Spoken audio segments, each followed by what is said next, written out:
here. I can hear the engines getting close. They're right on top of us.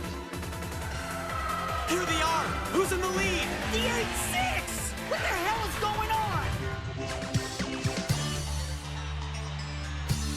In 1995, a legendary anime known as Initial D is born from the brain of Shuichi Shigeno, where it follows the ghost of the mountain pass of Akina, Takumi Fujiwara. Since a kid, he was driving the stick shift down the mountain for his dad to deliver tofu, and he became an absolute god after driving that pass literally every day. Rain, shine, snow, it didn't matter. He was going down, ripping rubber from his tires every day. Absolute monster. But his dad was the actual ghost of the 8-6, so when his father's friend found out he was going through all of this, his friends found out, it exploded, he became a car guy. Takumi said, bet dog, I'm gonna race everybody. You come at me, I'll take you on. We're gonna go down this road. And along the way, wound up in the street community using his Toyota Sprinter Trueno, the AE86 as it's known in the show for a very Googleable reason. With his little car, he blew the engine, had the engine replaced, and that is actually going to be a factor when we do a test later in the video that we are going to talk about. I just want to get you guys invested first in the show, the car, the people. With his little tiny Panda Trueno, he went on to defeat, humiliate, and others just scrape by victories of legendary cars such as these.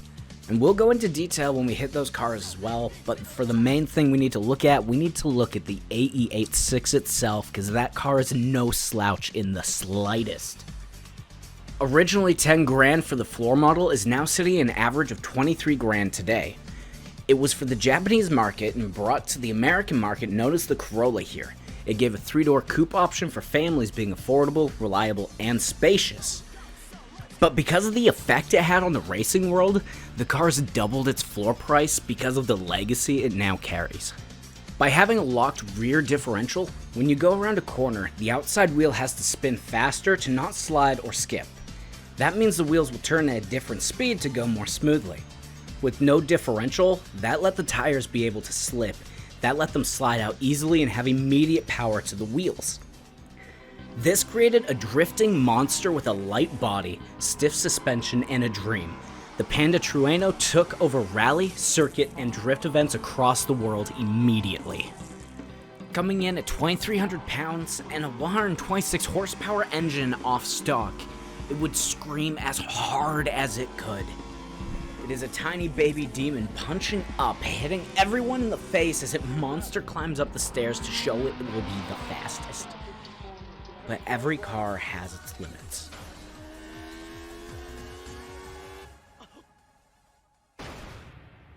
Initial D.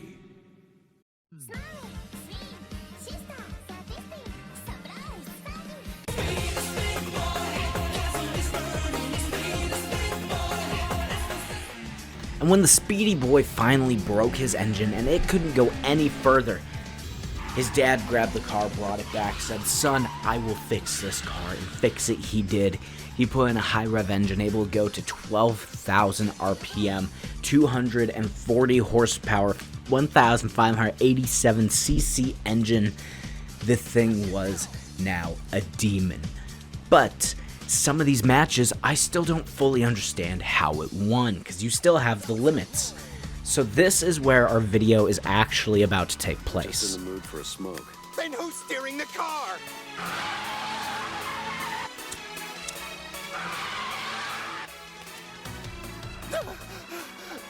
You're not even watching the road!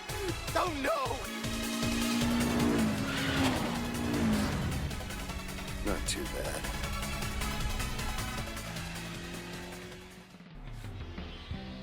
Without pockets to get cars myself, and not good enough to use a full sim setup, I want to use the amazing engine of Forza Horizon 5.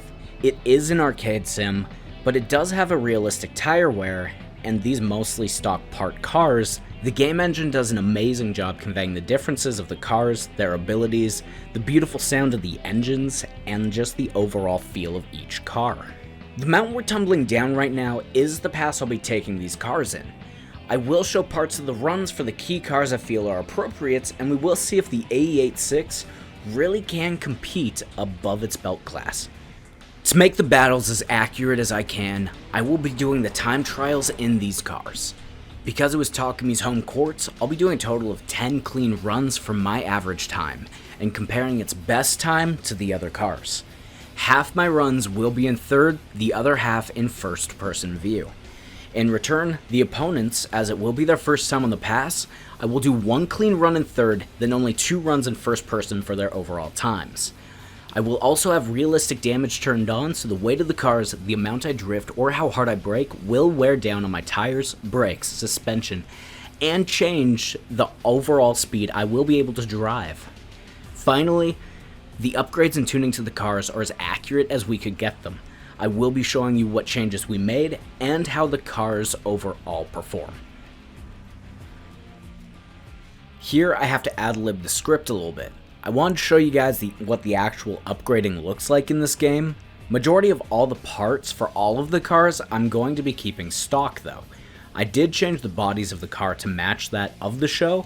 It does affect the downforce, but minimally. Also, I gave all of the cars a semi-slick compound tire to let them live a little bit longer and give me a little bit more grip, with the cars being a little weaker in the throttle. The next change I did to all of the cars was upgrade the transmission, clutch, driveline, and the flywheel. By doing this, it made the car slightly lighter, but gave me access to the gears and other tuning options. For the AE86, it was given a custom race exhaust and a new camshaft, allowing it to have a higher RPM limit. Before his upgrade, his engine had a total of 128 horsepower, but after the upgrades in the show, we hit a total of 240. With the increased RPM limit, it allows you to now accelerate longer and not need to potentially upshift before the next corner, saving you time. After changing the tuning to the best I could to get for the Mountain Pass time trial, I upload it for you guys to use as well for all of the cars that I'll be posting them, and I'll post those along with the video releases. Just look for TM Fulcray when you go over to find my tuning. Lastly, the cars do have a weight drop option. On the street level, it removes the weight of any spare tires or tools the car may have had. But if the show does say it has an additional weight reduction or it goes to bucket seats or something, we went another step to give it the extra oomph some cars almost require.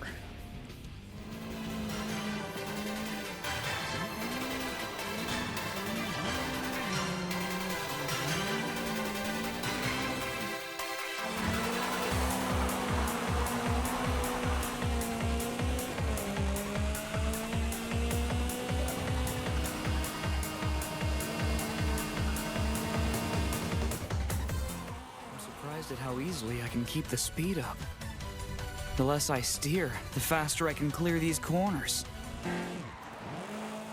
4, 3, 2, 1.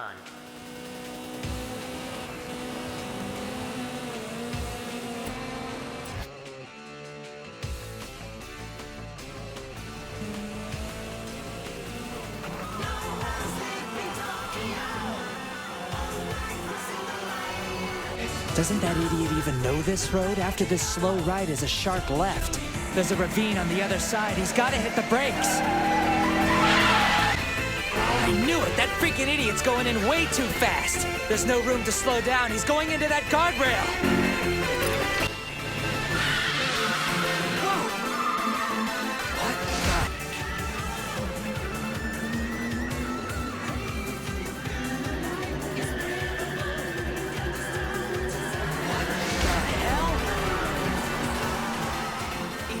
Drift.